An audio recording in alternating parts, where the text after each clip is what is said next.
I'm going in search of witches. Witches. Witches. I guess you found me out, huh? Yeah. You should come around here on Halloween. You'd really see something then. Oh, yeah? Yeah, we all jump off the roof and fly. You know, sort of like a coven. You have placed Vesta under some strange sexual spell. At what time will we be spellcasting?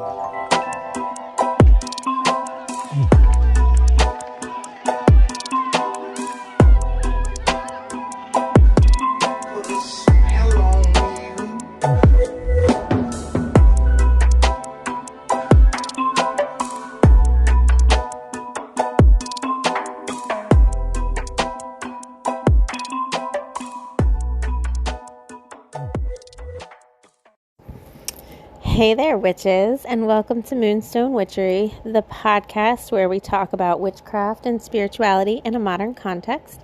My name is Rian Lockard, and I am the head witch here at Moonstone Witchery, and I'm so happy to be here with you today. Been a minute, but here I am. I have changed my schedule, so I am on a schedule now wherein I am able to have availability to create content, including, but not limited to, this beautiful and much beloved by me and hopefully by you podcast. It's been a journey to get here, but I'm so super glad that I have finally been able to whittle down my hectic schedule to create room for the things that are important to me. And that is a journey about boundaries and balance and intention and self-reflection and all the good things. So before we begin, I'll tell you where you can find me because there's some cool new spaces that I'm in. That sounded like old middle-aged dad. I'm in some cool new spaces. You can find me, obviously, over on Instagram, although, oh my goodness, yeah, my Instagram is, not doing much right now. I have to, start doing reels, which is a whole thing. But hello, schedule with content creation spaces, so I can do that at some point. You can find me on Facebook in my very large, very active, very beautiful, and exciting and engaging Facebook group called Moonstone Witchery. I am henceforth going to stop telling you that it is the one with the yellow banner because at some point, even though I have paid the artist for use of that image and credited their name, I might have to swap it out at some point. So you'll find me on Moonstone Witchery. It is the group that has, at minimum, 140,000 people in it. So that's how you'll differentiate it. I am having a lot of copycats happen. And side rant, Instagram does not give a F about this whatsoever. I have had so many scam artists stealing my Instagram kind of presence by making copycat accounts that look specifically like mine but are absolutely not mine. And then they are doing this really shady thing where they are rolling into the DMs of people and soliciting readings and requesting money. I want to say officially, I will always say this officially, I will never roll into your DMs to ask you if you want a reading. No offense to any of you. I'm sure you're all lovely and you all deserve readings. And if you would like a reading, you can go over to my website at moonstonewitchery.com and book an intuitive reading with me, or you can just email us directly at headwitch@moonstonewitchery.com to schedule a reading. But I'm booked for readings 3 months out at this point. My schedule is maxed out. So there is no world in which you will ever receive a DM from me offering you a cold read for money. So if that ever happens to you, or you see a quote new version of my account, it is not me. It is someone who is doing a bad thing and pretending to be me to steal your money. So please report those accounts if you encounter them. Oh my gosh, that'd be great, because Instagram doesn't care. And sometimes this is happening on Facebook as well. So report away. You can also find me. I'm on TikTok, Moonstone Witchery. I am wherever else I am. But I'm also finally teaching my favorite thing. I have opened Moonstone Witchery Witchcraft Academy. This is so exciting for me. I've always wanted to have a space where I can just teach literally everything that I know. Like literally. I don't like to have to formulate my lessons into little packages that I sell you one thing at a time and I market them, and it's too much. It feels gross to me. So I created a private group that's tuition based. I purposely keep the tuition super affordable. It is $27 a month. That is not an accident. It's not too good to be true. It's not anything weird. I kept it low so that literally anybody could hopefully scrape that money together and join.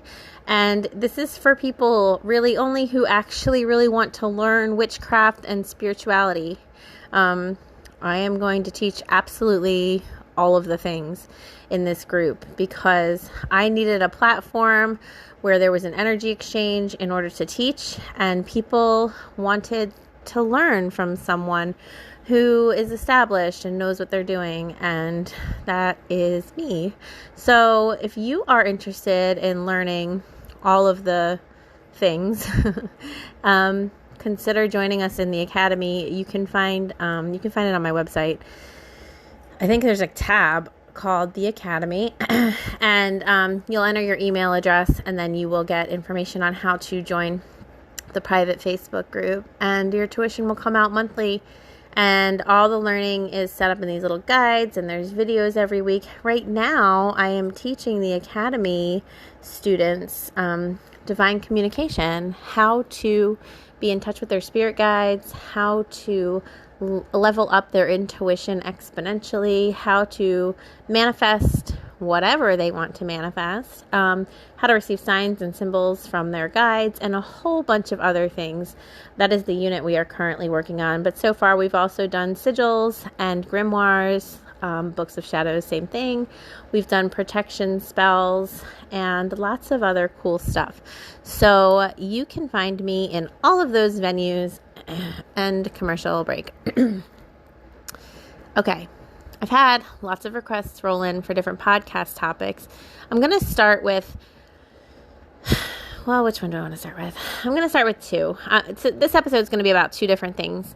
The first part is going to be about being cursed or hexed and how we know that that's happening and what to do about it. And I'm also going to talk about different phases of the moon, what they are, and how to work with them, because we get tons of questions on both of these topics, and I'm trying to get through lots of topics as I'm catching back up. So let's dive in. Let's start with cursing and hexing. So a couple of thoughts. Number one, there's this really interesting thing that's happening in witchcraft groups where it's almost like positivity only culture, but it's like white magic only culture or something, which I think is basically the same thing. I understand people's propensity towards positivity only. I understand the draw to it.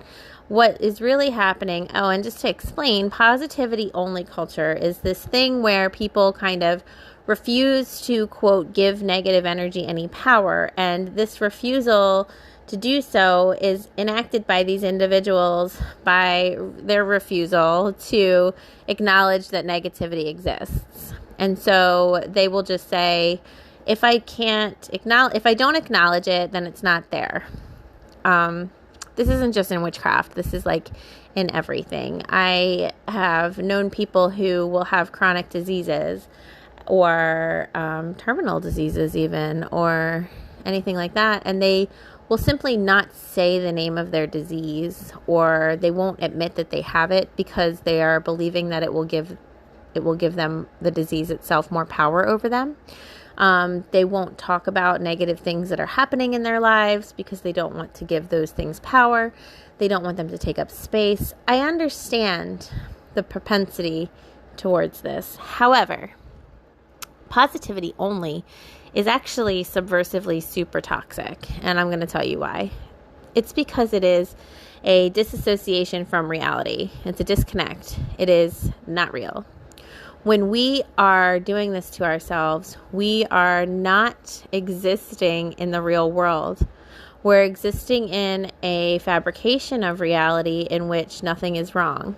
And while it's nice to want to create a version of reality for ourselves wherein nothing is wrong, I think that we are misguided when we decide to say nothing. See, whenever we're in any extreme either way, black or white, all or nothing, we've left reality. We've left the plane of what's actually going on here, because it's not possible to live in a world in which nothing bad happens or nothing is wrong. It's just not possible, because that's not how nature works. That's not how life works.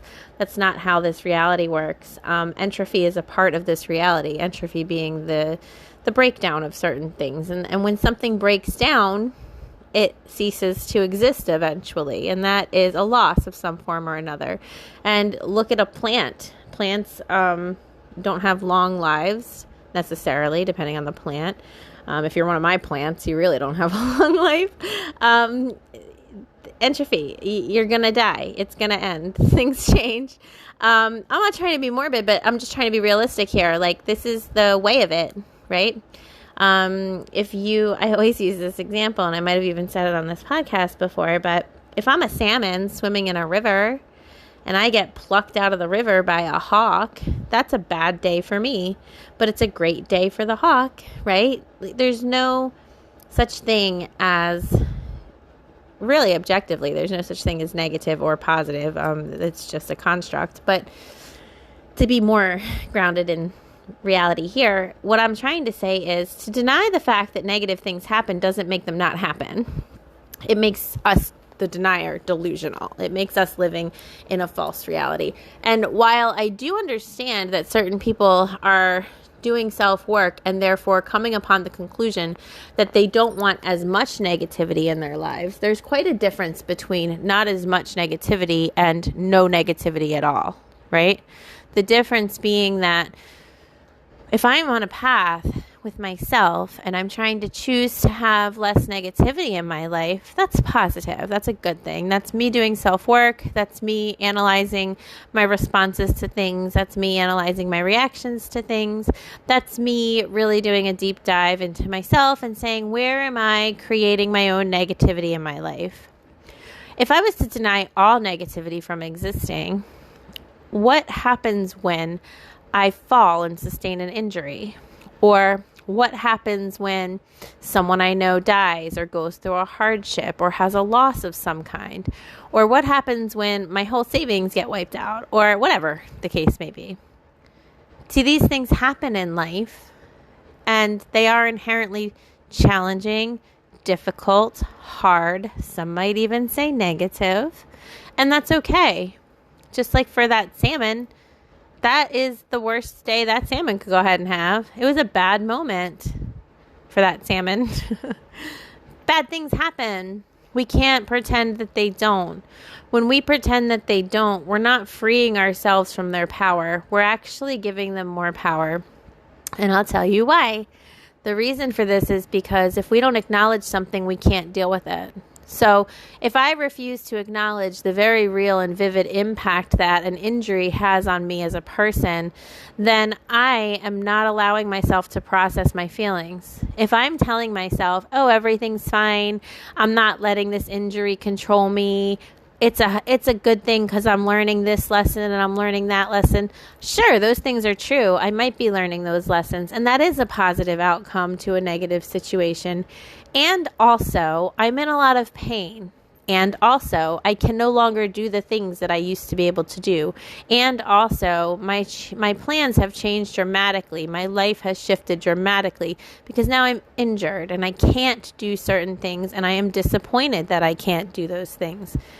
It doesn't make me less spiritually evolved to acknowledge my hardships or my difficulties or my challenges. What would make me less spiritually evolved would be to bypass that completely. And this is the origin of the term spiritual bypassing, and I'll flesh that out for you in a minute.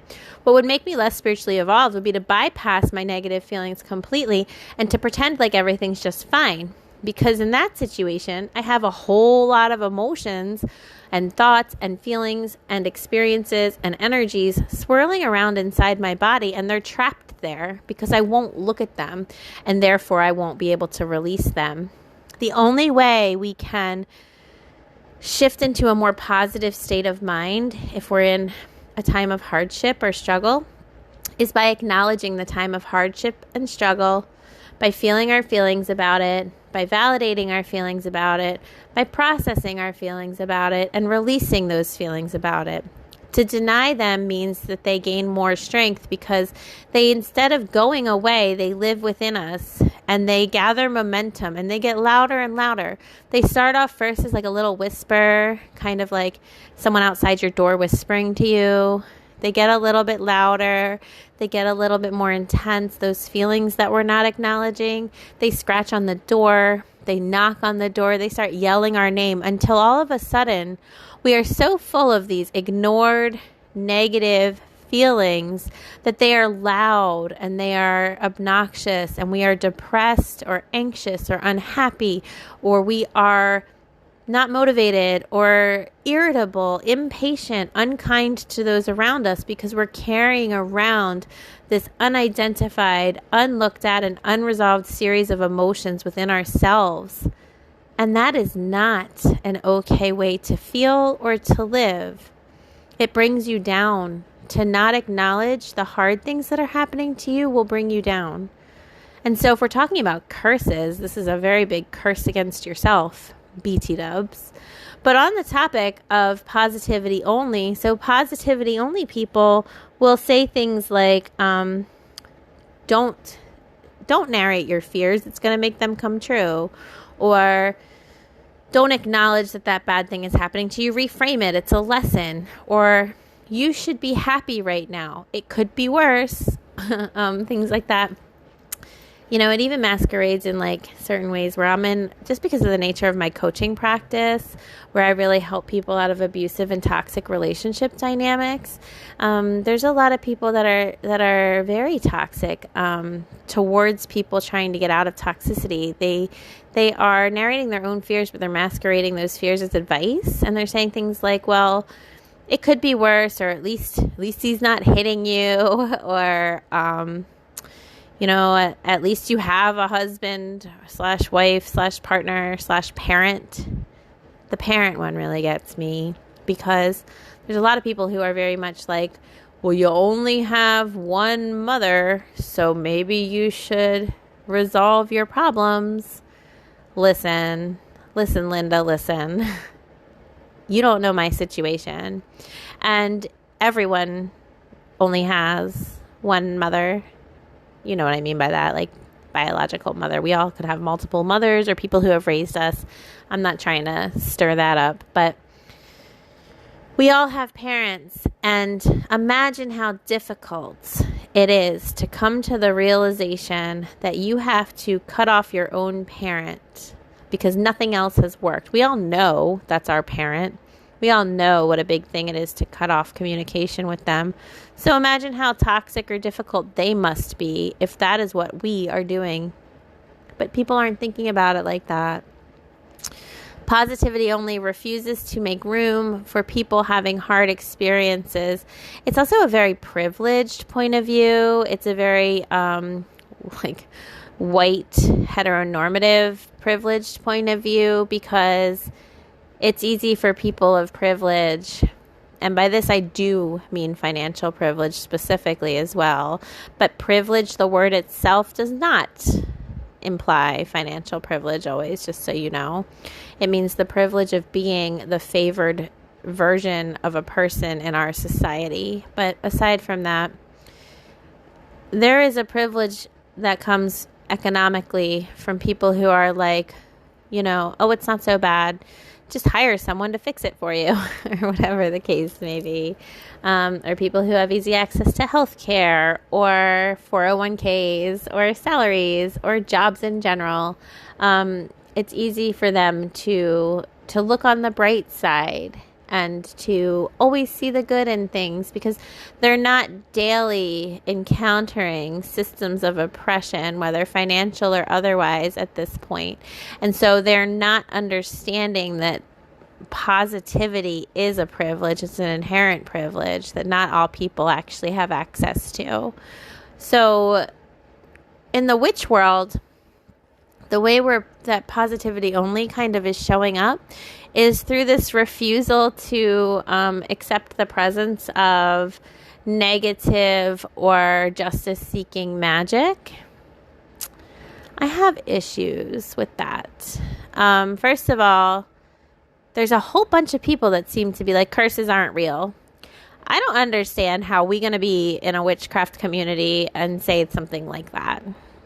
Like, how are you going to be a supposed practitioner of energy and magic and deny the existence of the negative spectrum of magic and energy? You guys are assigning, not you guys specifically, but these people are assigning morality to energy. Now, I'm going to get a little intense with this one, but this conversation has been coming up a lot in my shadow work class and in my groups and things like that. We like to think, because it provides us with a sense of safety and security, that there is an inherent moral nature of the energy of the universe. We like to think that because it helps make us feel protected.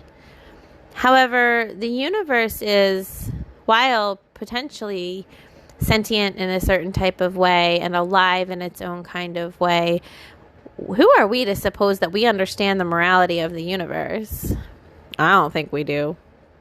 I don't think we know it. I sure as shit don't think I know it. I think that the universe seems to be trying to get itself organized. It seems to be trying to pair like things with like things. That makes sense. It seems to be trying to put pieces together. But I don't think that it has a moral code about that. And this is just my thoughts. Feel free to disagree. Your mileage may vary. But for me, from what I've observed and from what I've researched and learned through my background in theology and my psychic intuitive conversations with my guides and the learning that I've done and the studying that I've done of the nature of the universe on the whole and the philosophy that I have taught myself and learned, I don't know that there is a universal moral concept that the universe is holding. And there's several reasons why I can come to this conclusion. Number one, our moral codes are so different now than they were even like 200 years ago. I mean, even looking at the way in which we dress or the language that we use, the words that we speak, the freedoms that some of us get to carry, those things are all very different than they were even a couple hundred years ago. Dip back 1,000 years and it's like an unrecognizable difference in the nature of what creates society. And if there can be such a dramatic shift in such a short period of time, can we imagine on the scale of the universe this sustainable infrastructure of literally all life, not just life on Earth, but whatever life forms we can't even comprehend that are out there?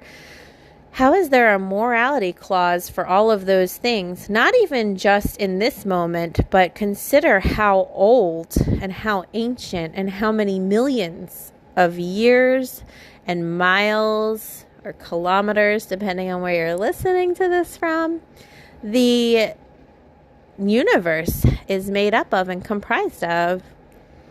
If our own morality can shift so dramatically as like a global culture in just 1,000 years, and this bitch been here for like, I don't know, some number of billions of years, I'm really starting to be like, monocle face emoji about it. How are we going to know?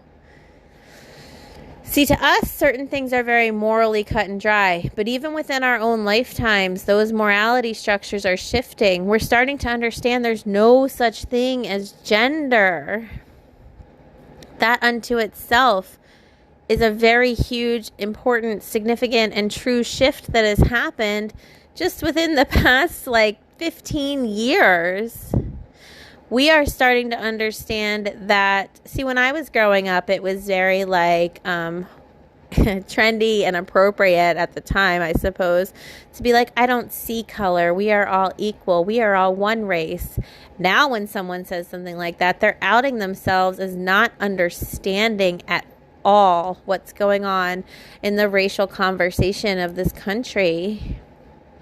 What if we have many races, and what if every single one of them is just as valid as the other? And what if it's okay for someone to be a different race, and what if they still get just as much respect as you? That's the place we're at right now. It's shifting. It's shifting rapidly because we're willing to look at our infrastructures, our social infrastructures specifically, and we're willing to say, do these things make sense? It used to be that equality, I'm thinking about this meme, right? And there's like a fence, and there's these three people trying to see over the fence. And this meme's about the different political parties. And it was saying in one political party's version of equality, everybody got the same sized box to stand on. But these three different people that are looking over the fence are all three different heights. One's very short, one's in the middle, and one's very tall. And they each get the same sized box to stand on to look over the fence. The very short guy still can't see over the fence. The medium guy can kind of see over the fence. The tall guy can super clear the fence, right? In the next image with the other political party, what they did was they gave the very short guy 2 boxes to stand on so he could see over the fence. The medium guy got 1 box to stand on so he could see over the fence. And the tall guy could already see over the fence so he could see over the fence. And they said this is actual equality. The other one, with everyone getting the same box, was some different version of equality. Yes, they all got boxes, but did all of the boxes, did each person getting a box equalize the playing field? No.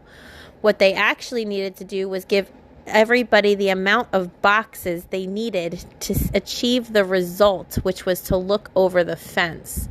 Same outcome. We all want equality. Different definitions, different methods of getting there. Why am I talking about this? Because of the fact that in witchy groups right now, there is a whole bunch of witches who are out here saying that dark magic doesn't exist, black magic doesn't exist, negative energy doesn't exist. Don't say it. It won't have any power if you don't acknowledge it. And I'm here to be like, you are in danger. Now, I'm being dramatic because most of y'all aren't actually in any danger. Most of y'all are going to do just enough witchcraft work with yourself to kind of get a baseline understanding and to use it to enhance your own life. I'm not mad at you for that. I think that's great. In fact, I think that's the most sustainable, perfect, amazing plan that we can formulate for creating witchcraft and spirituality and magic as a part of the everyday life for the majority of people. How can I use my birthright ability to tap into the unseen forces that be to enhance my life and create a better life for myself? Great question, great way of approaching it, great way of practicing. I love it. Go ahead and do it. Now, for those of you who are wanting to be more advanced, who are wanting to manifest or shape outcomes or call forth certain worlds for yourself, certain energies for yourself, you must have an intrinsic understanding of the concept of positive and negative energy. We cannot deny that the counterpoint exists, because in so doing, you're denying the very nature of the actual universe, and it's not going to work for you. There's that trendy saying that everyone has, if you can't, something like a witch who can't hex can't heal. Now, I wouldn't know if I want to go that far. You're not required to do harm in order to create healing. But what they're trying to say, in my interpretation of that one, is if you don't understand the very intensely deep energy pool of the quote negative, you cannot fully work with and understand the magnitude of the positive. And put another way, just like as I was talking about in the beginning, if we're not willing to look at our own harmful, sad, negative, aligned emotions, and we're not willing to give them voice and space and release them, and to understand how things make us feel, and to understand what goes on within ourselves, then we're not really actually doing our self-work. So we're not actually really ascending or advancing or improving ourselves. And if we're on a spiritual path, then we're on a spiritual path, and a spiritual path leads us into ourselves. Here's the thing for you to think about. Most people think that ascension means going up, going higher, ascending, climbing up a ladder, arriving on a mountaintop. I am very clear that ascension is a descent within yourself. Ascension means to climb down that ladder into your very soul, into the center of who you are, to excavate, to sit with yourself, to see what's in there. What's scary? What are you afraid of? What are you compelled by? What are you propelled away from? And when we really truly know ourselves on those levels, what am I capable of at my worst? If I don't know what I'm capable of at my worst, how will I ever know what I'm capable of at my best? If I don't heal my greatest wounds, how will I actually be whole?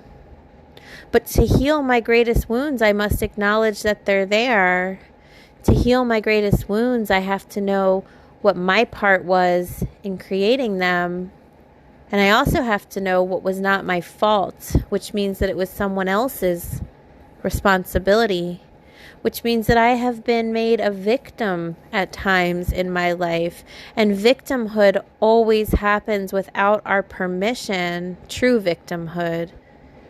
Truly being taken advantage of and being harmed. And I say truly because sometimes people choose the path of being the victim as a means to an end, and that end is to avoid doing their self-work. When I say true victimhood, I don't mean when you are choosing to feel victimized by the world around you.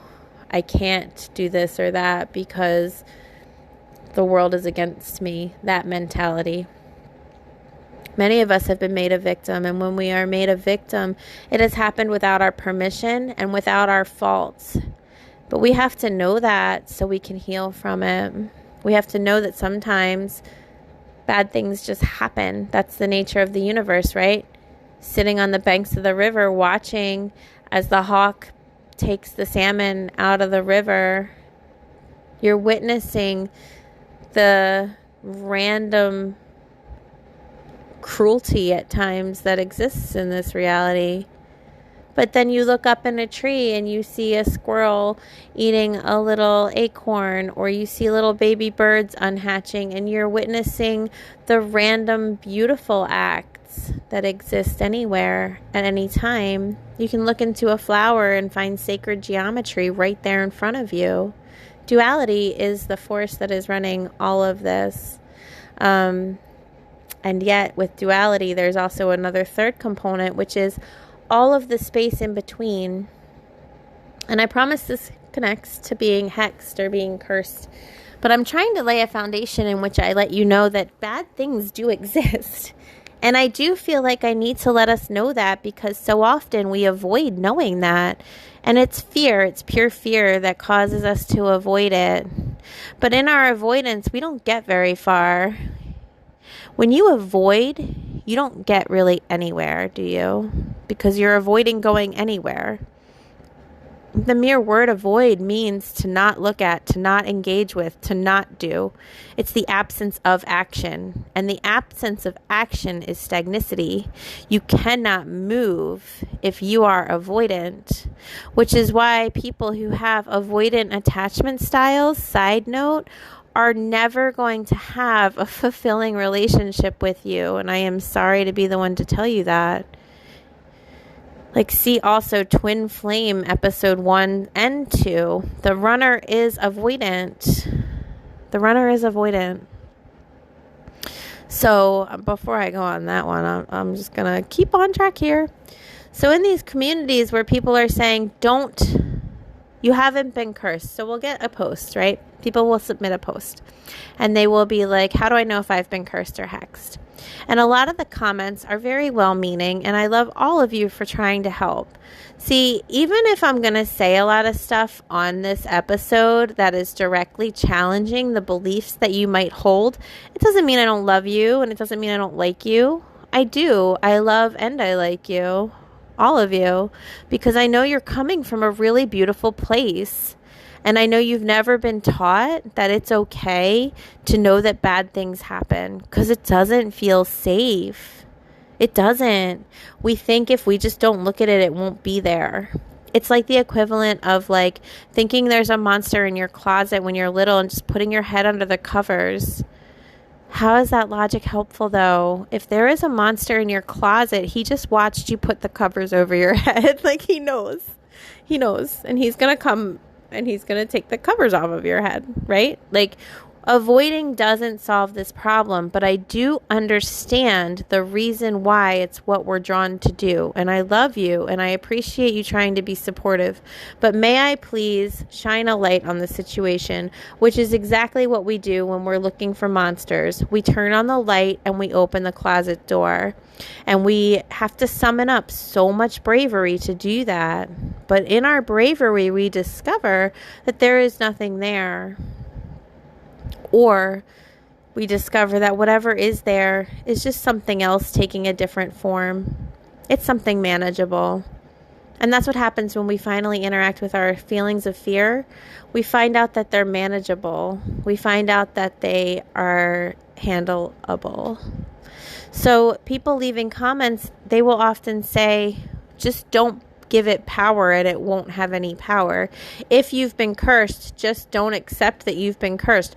You have to believe in it for it to be real. I want to just gently and respectfully challenge this point of view.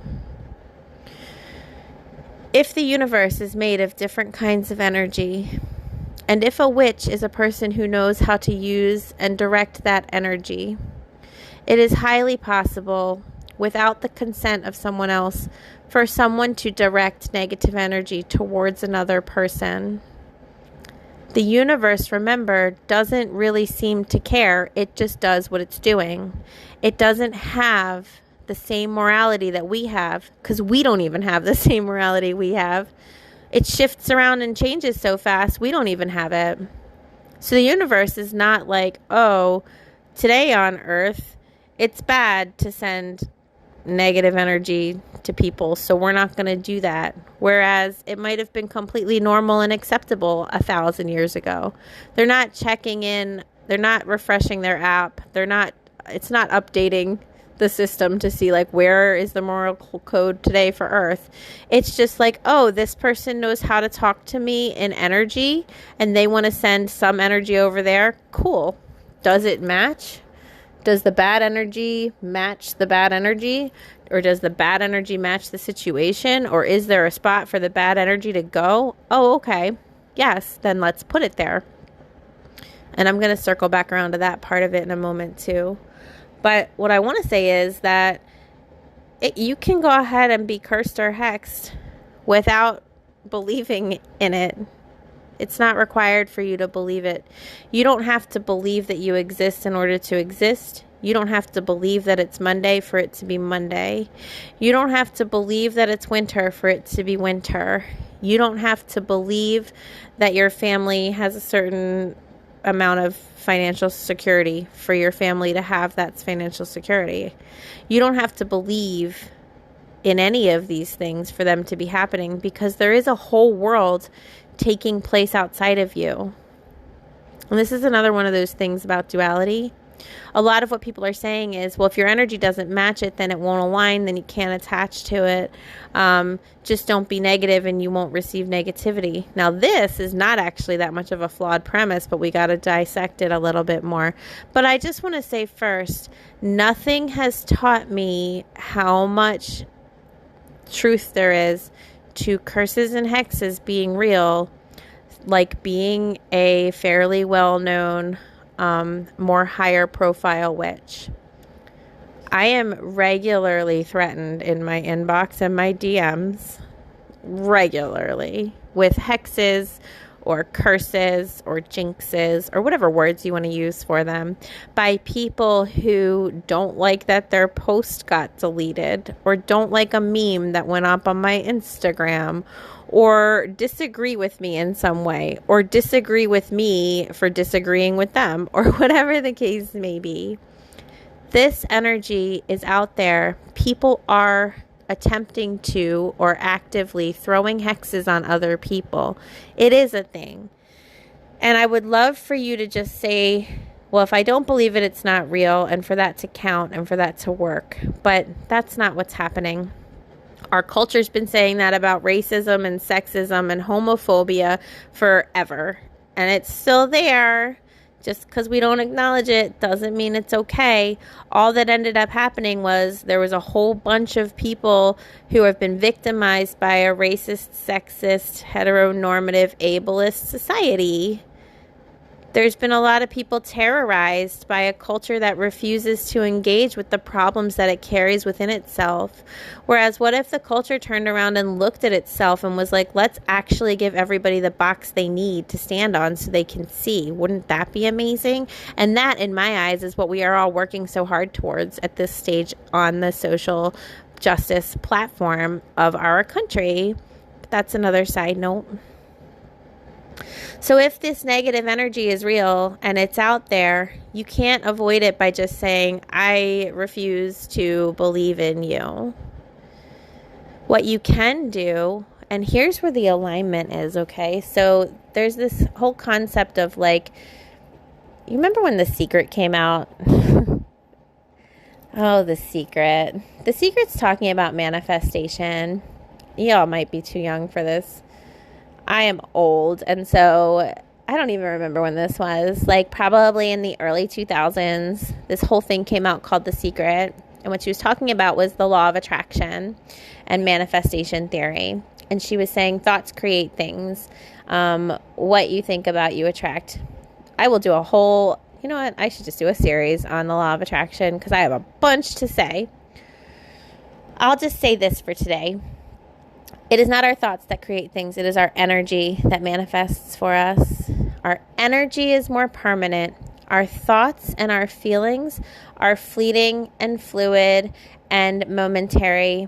They're flashes. They are not permanent states of being. Our energy is closer to a permanent state of being. Our energy is what attracts other energy.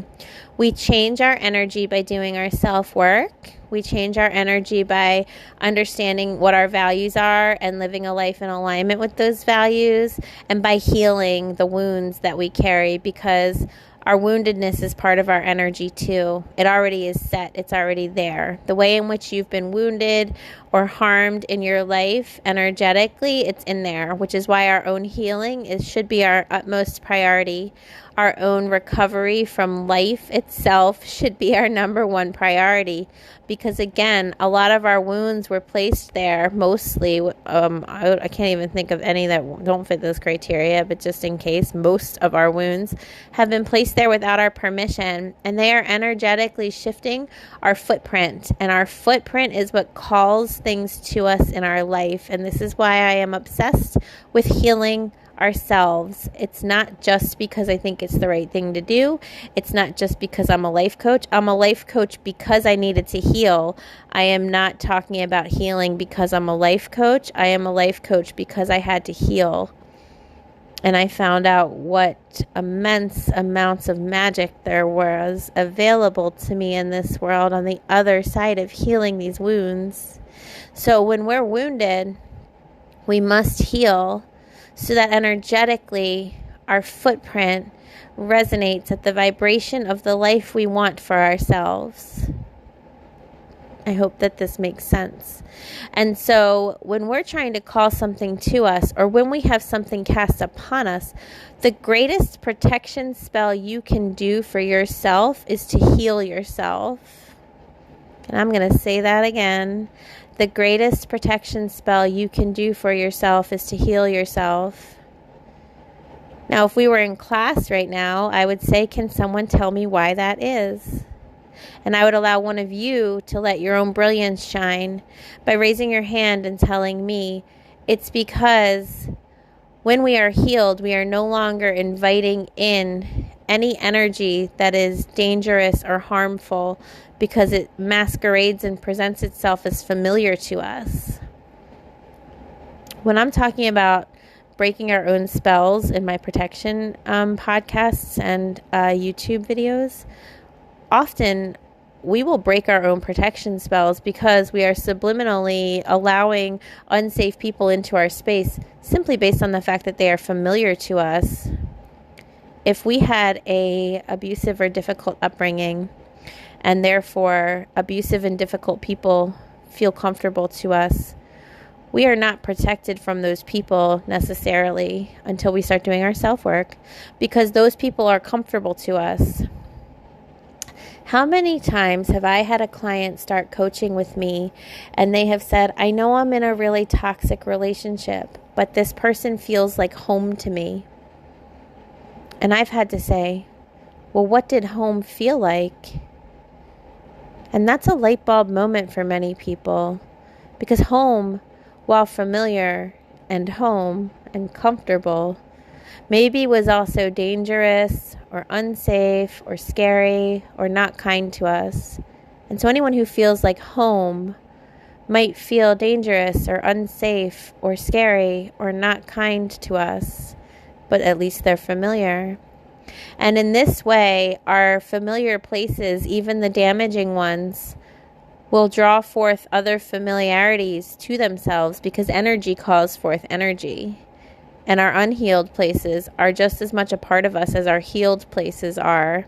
And so if someone throws negative energy at you and you have a space within yourself where you believe you deserve that negative energy, whether from that person or just in general in the world, or where you self-chastise or berate yourself in the same way that they're trying to chastise and berate you, or if you feel that you are unworthy in the same way that they're trying to call forth the energy of unworthiness to you, if you are carrying the receptors for that negativity, it will land within you. Hence my statement, the greatest protection spell you can ever do is healing. Because if I have healed the places within me that tell other people or myself that I am unworthy, and someone throws unworthiness at me, it will ricochet off of me because there's no receptors for it. There's nowhere for it to land. If I carry a scarcity story with me and it says to myself, I'm unlovable, and I haven't healed that scarcity story, and someone throws hardship for love my way, it will land because there's a space for it, because the energy aligns. Now, we can also do protection spells when we're unhealed and we're working on doing our healing through our own shadow work. We can do protection spells, and it's a gift from the universe that we can put these shields around us so we can buy ourselves time to get to a better place that protects us from certain kinds of bad or unwanted or negative energy. And we should do these spells, and these should be the first spells we do. We should cleanse our energy or purify it. We should protect our energy. We should ground ourselves. These are the things we do, defensive magic, to keep ourselves safe and in a nice little bubble where we can learn how to do other more advanced workings by starting with ourselves and by only doing positive work on ourselves and others. Curses are real. Hexes are real. because of like TikTok and Instagram and Facebook and YouTube and wherever else, there's a lot more witches out here. That to me is a really good thing. I am not one of these people who's like hating on people for hopping on a trend. I am like, yeah, hop on the trend. Does it bring you joy? Please do it. The more people identifying as witches in this world, the better we all are in my eyes, because people are getting empowered. They are taking ownership and acknowledging the spiritual presence of all things. There's nothing bad that can come from it, except for this part. People who are throwing around hexes and curses and harmful energy at each other. Now, it's so much more common than you realize. So saying la la la, it's not going to happen doesn't help you. That's like leaving your door unlocked and wide open and just being like, who's going to take the time to walk into my house? Well, someone is, potentially, especially if your house isn't warded, right? So protecting yourself from this kind of energy, or acknowledging that it's possible, is just a smart thing to do. How do you know if you've been cursed or hexed? Well, a couple of things. Number one, a practitioner of magic can only harm you at the level they've achieved for themselves. So what does that mean? That means that, like, someone who is, well, that's not even a good example. I'm trying to, like, think of an example. If I've only been taught, like, this example is out of my own league, but let's try it anyway. If I've only been taught algebra, I can't do calculus. So all my math skills are going to be at the level of algebra. That's it. If I have done the work to learn algebra, geometry, trigonometry, that was supposed to be trigonometry, statistics, and calculus, then I can do all those kinds of math. So I am more advanced in math, and my math capabilities are higher than someone who's only learned up to algebra. I can also then go out and create my own little formulas and stuff like that based on the vast array of mathematical knowledge that I've acquired. And all of that math will be valid because I fully understand math. If I've only learned up to algebra, I can only create algebra equations. So let's translate this over. If I've only become an algebra witch, I can only throw algebra level spells at you. I can try to do really advanced math or calculus. I can try to do a calculus spell, but it's going to land with an algebra impact because I don't know what I don't know. So I'm going to get part of it right. I'm going to get maybe even maybe even will give me the grace of beginner's luck. Maybe I'll get a lot of it right. But it's still only going to have the oomph of an algebra witch because that's how much energy I've been able to give to it, because that's the level that I'm at.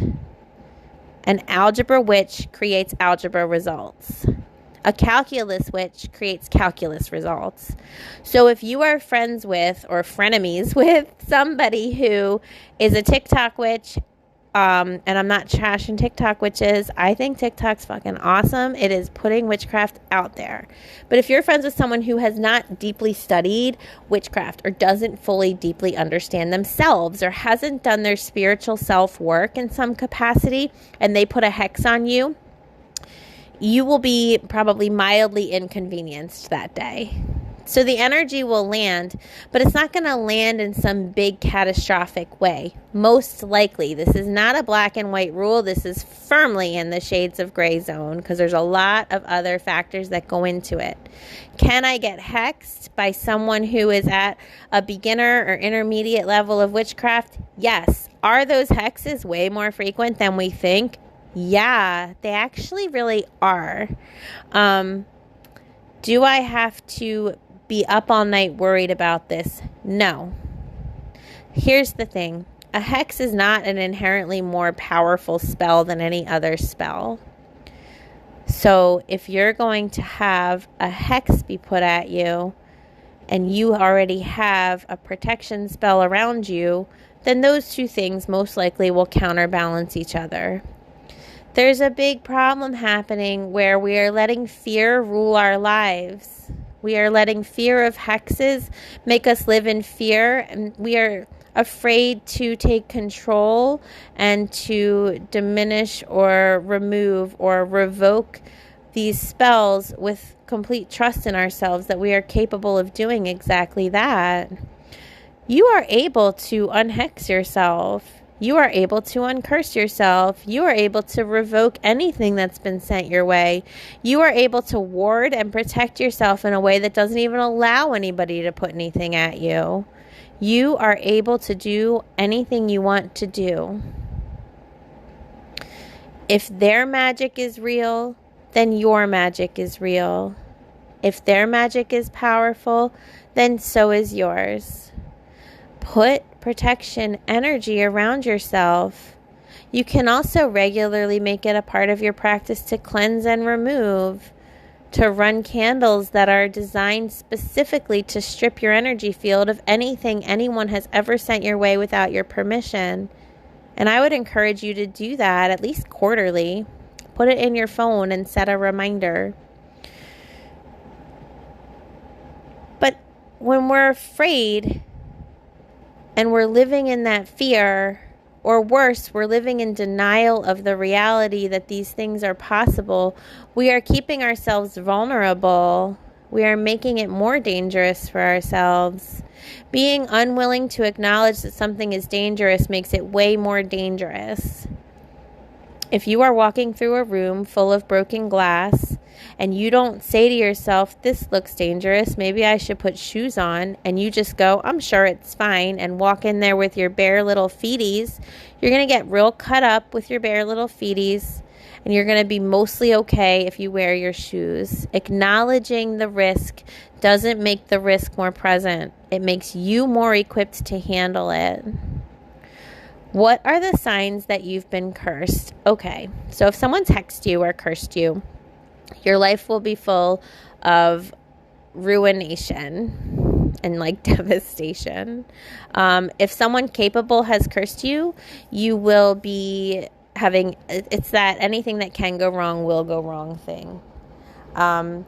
So that will happen. Oh my God, my app is telling me that I only have 4.5 minutes left because it's going to cut me off at an hour. Okay, so I guess we're not talking about moons today. We'll talk about that next time.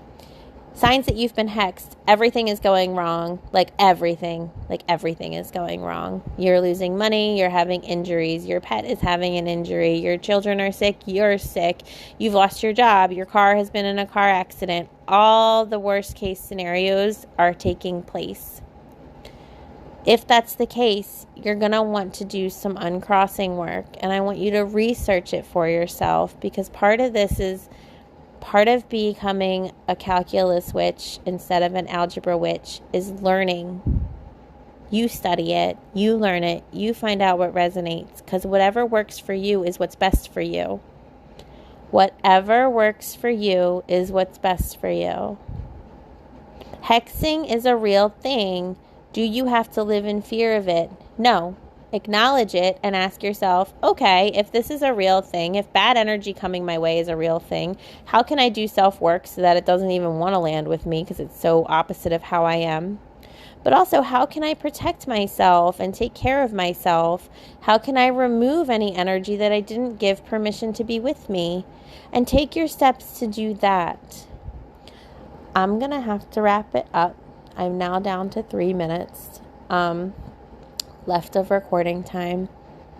I want to thank those of you who have hung in here with me when I've been really sporadic in recording my videos, or not videos, my podcast episodes, because it's been very up and down, and I'm hoping to be finally in a structured place where I can.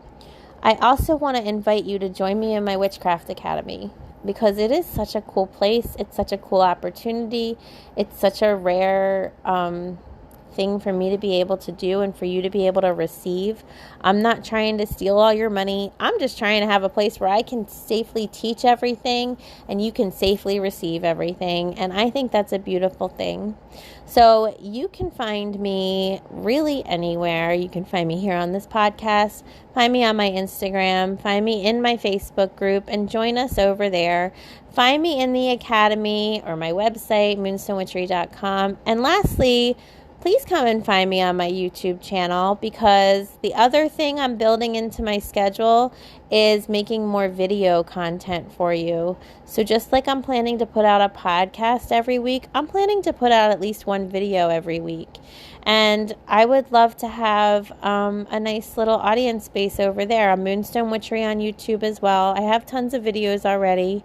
And you can find me on TikTok, and that will someday be more of a thing, but it's already got quite a few videos thanks to my amazing video graphic design magic queen Rhiannon. She is everything when it comes to my media that is getting created. So I am so grateful that you are here. I want you to know I love you so much. Even if I make a whole ass episode about something that you believe in and it doesn't agree, like I'm not agreeing with you, I still love you. I still think you're valid.